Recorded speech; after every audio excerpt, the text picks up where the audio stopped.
#AskDrJohnWatson type చేసి మీ questions అడగండి, తప్పకుండా రిప్లై చేస్తాను. Satish@Sharma.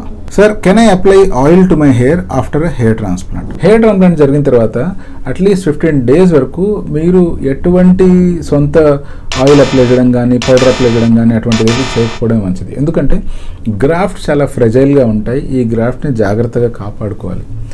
ఒకసారి మీ హెయిర్ గ్రాఫ్ట్స్ అనేటువంటి 70 to 80% ఫాల్ అయిపోతాయి, అంటే 15-25 days వచ్చేసరికల్లా.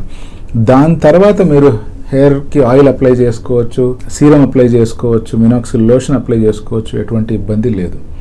సో మీరే కనుక హెయిర్ ట్రాన్స్ప్లాంటేషన్ తర్వాత ఆయిల్ అప్లై చేయాలంటే అట్లీస్ట్ ఒక 25 days వెయిట్ చేయాల్సింది. దాని తర్వాత మీరు ఆయిల్ అప్లై చేసుకోవచ్చు, ఎటువంటి నష్టము లేదు. బట్ మీరు గమనించాల్సింది, ఒకవేళ ఆ ఆయిల్ కనుక టూ థిక్గా ఉంది అంటే మీరు జాగ్రత్త పడాల్సిన అవసరం ఉంది.